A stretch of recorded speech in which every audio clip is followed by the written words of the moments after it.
Hello అండి. Egg కర్రీని కాస్త డిఫరెంట్‌గా చేయాలనుకుంటే ఇలా ట్రై చేసి చూడండి. చాలా రుచిగా ఉంటుంది. మరియు ఈ రెసిపీని చాలా సులభంగా తయారు చేసుకోవచ్చు. ఈ రెసిపీ తయారీ కోసం కడాయిలో ఆయిల్ లేకుండా ధనియాలు, జీలకర్ర, లవంగాలు, సోంపు, మిరియాలు వేసుకొని బాగా వేయించుకున్న తర్వాత ఇందులో ఎండుమిర్చిని కూడా వేసుకొని కాస్త దోరగా వేయించుకోవాలి వీటినన్నిటిని.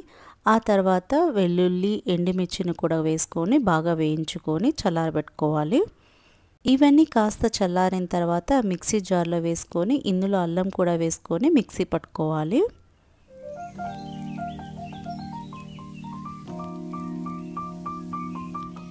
ముందుగానే ఉడకబెట్టి పొట్టు తీసుకున్న కోడిగుడ్లకు మధ్యలో ఘాట్లు పెట్టుకోవాలి. ఆ తర్వాత మనం చేసుకున్న పొడిని కోడిగుడ్లలో వేసుకొని బాగా కలుపుకోవాలి. అవసరమైతే కొంచెం వాటర్ యాడ్ చేసి పేస్ట్ లాగా చేసుకొని మొత్తంని మ్యారినేట్ చేసుకోవాలి.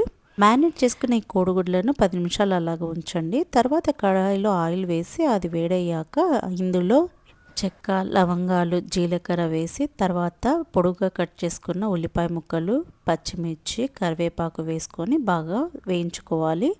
ఉల్లిపాయలు కాస్త రంగు మారిన తర్వాత టమోటా ముక్కలను కూడా వేసుకొని బాగా కలుపుకోవాలి.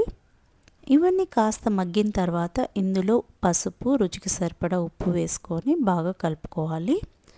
ఆ తర్వాత మ్యారినేట్ చేసుకున్న ఎగ్గును కూడా వేసుకొని బాగా కలుపుకోవాలి. అవసరమైతే వాటర్ని యాడ్ చేసుకోండి.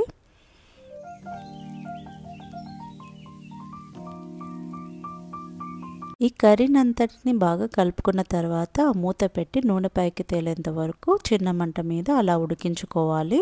నూనె పైకి తేలిన తర్వాత చివరిగా కొత్తిమీరతో గార్నిష్ చేసుకుంటే ఎంతో రుచిగా ఉండే మసాలా ఎగ్ కర్రీ రెడీ అయినట్లే. ట్రై చేసి చూడండి. ఈ ఎగ్ కర్రీ చాలా రుచిగా ఉంటుంది.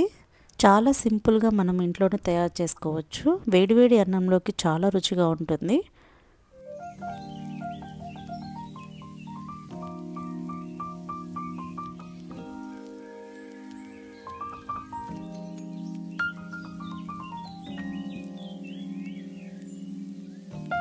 ఈ టేస్టీ మసాలా ఎగ్ కర్రీ మీకు నచ్చినట్లయితే please like, share and subscribe my channel. Thank you.